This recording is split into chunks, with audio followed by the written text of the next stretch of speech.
I'm Tom from Do-It-Yourself Home Automation, and I am here testing out the new Fitbit Sense smartwatch. And I've done a bunch of videos showing this. I'm going to stay here if anybody has any specific questions. Otherwise, I'm just going to talk a little bit about what I've found using this for the first day.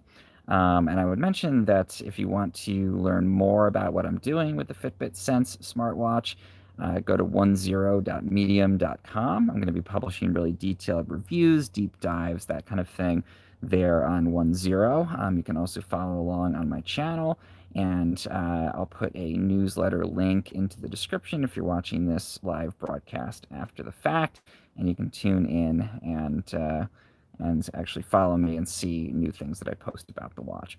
So this is Fitbit's newest smartwatch. I've covered a lot of this in reviews already, but I do want to be available here live. And this is basically their most advanced watch so far. So the pricing on it is $329, so it's fairly expensive. And it actually comes out on September 25th. Today is the 23rd, as you can see, hopefully see there on the actual watch face itself. I've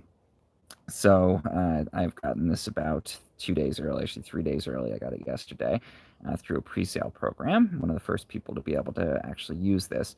And a lot of the things that you're gathering on the Fitbit Sense smartwatch actually are metrics that you need to gather over a longer time period. So that was one of the things I thought was interesting. I kind of expected that when I got the watch, I'd be able to instantly take readings on things that it tracks. And those include skin temperature. There's a sensor on the back here. I think this whole thing is probably measuring your skin temperature. It has a EDA sensor on the front that's able to measure your stress level overall. So you basically, there's a function where you can put your hand over the whole bezel on the watch, and it will actually track your stress level by looking at galvanic skin response. So kind of an interesting new feature there that feeds into some new stress metrics that I'm going to cover in some of my more detailed reviews at 10.medium.com. There should be one coming out there shortly with my initial impressions about the watch. You can also track all kinds of new things using these sensors on the back here. So again, there's the EDA sensor that's looking at stress levels where you put your hand over the bezel. I can show that in a couple of minutes. And then also on the back, we have the skin temperature that's being sensed through this whole plate on the back of the watch. SpO2, looking at your blood oxygen levels, which I think is also a really interesting thing to be looking at. And there's actually an echocardiogram or electrocardiogram sensor on the watch.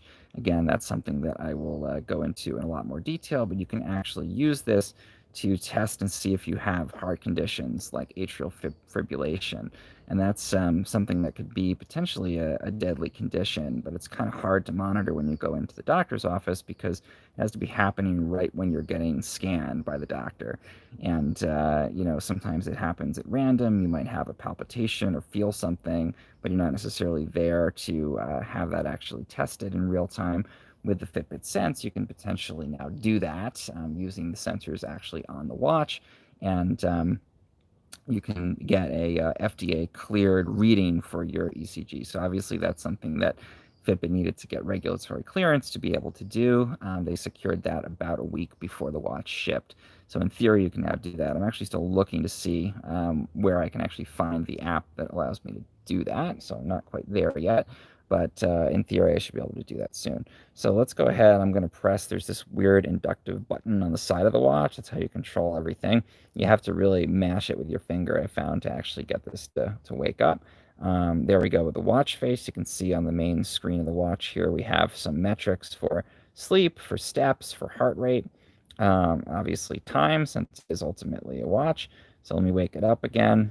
We can look through some of the apps here. So the EDA scan I was talking about, where you put your hand over the whole face, that's there. The Fitbit Today app is where you go to get most of your health-related metrics. So I can go through here. I can see the steps I've taken versus my goal. I'm not actually wearing it now, but if I was, I could see my heart rate, calories burned, floors climbed, distance, number of minutes in my active zone, exercise, so the number of formal exercise sessions that I've had during this week, sleep data. I didn't really sleep that well last night, 5 hours and 31 minutes apparently, and a sleep score if you do subscribe to the premium service from Fitbit. And then if you do track these things, you can get food and water intake there, weight, and then you can actually log a core temperature if you want to be tracking fever and that kind of thing. Um, a long press on the inductive button on the side will take you back to the home screen. It doesn't take you back within the interface. And you can see the timeout is actually pretty aggressive there. So the screen goes off. If I did a long press now, it would take me back to the home screen. If I just want to go back one level, it's kind of annoying in the interface, but I actually have to start at the far edge of the screen and then drag all the way over to the right to go back. So that's not immediately obvious when you're using it, but that's how you go back one level. Again, long press on this weird inductive button on the side is going to take you back to the home screen. So, yep, there's that timeout kicking in again. Probably that's a setting that I can adjust in the settings on the watch. So exercise, you can track all kinds of different things in here. It does have a built-in GPS, unlike the original Versa. So you can track things like biking, you can track running and hiking, and it'll actually record your actual location and give you a map after the fact in the Fitbit app of your workout. It'll give you things like intervals. You can also do some of these really specific kinds of activities: kickboxing, martial arts, Pilates, spinning. I think all of that is interesting to see in there as well. So let's swipe back and go back to the main screen here. You can get all these other different kind of random apps that Fitbit provides, weather and that kind of thing. You can access Fitbit Pay to be able to pay using the NFC chip on here. It's very much like Apple Pay or Android Pay. If you sync it with your calendar, you can get your agenda. And then on this screen, you can see this is one of my favorite features of the watch. You can actually activate Alexa or one of your other voice assistants. So that is actually activated either using that icon on the watch here, or you can do a long press on the inductive button, and then you can ask Alexa for stuff. So I can say, what religion is Justin Bieber? She's going to think about it. Oh, he's Christian. Cool. So you can ask for random factoids like that. You can actually also control your smart home using this if you have other smart home gadgets connected to your Alexa service. So I can, for example, press this in,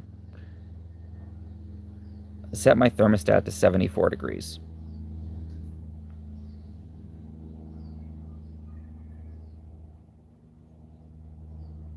Still going to think about it. Now this is connected to my Nest, so you can see it's set my thermostat to my AC to 74 degrees. So that's really cool, I think, to be able to control your smart home right from the watch. What's missing, and I think probably, again, people probably expect this, is you can't really take instantaneous readings of any of these metrics. So you can't put this on and get an immediate reading for SpO2, blood oxygen. You can't get an immediate reading for the skin temperature, so you can't use it to detect if you have a fever right now. Most of these metrics are being tracked over time and then surfaced to the app usually a day later. So that's really important to know. You can't really use it to be able to take your temperature and do that. And you are able to, in the Fitbit app, see that data about things like your sleep and stress levels and that kind of thing, and also to see data about your SpO2, about your skin temperature, to see if you have a fever over time. So feel free, if you have any questions, to ask in the chat. I'm happy to answer any questions about the watch. Otherwise, please feel free to tune in to the channel here or visit me at 10.medium.com to see more detailed reviews of the Fitbit Sense.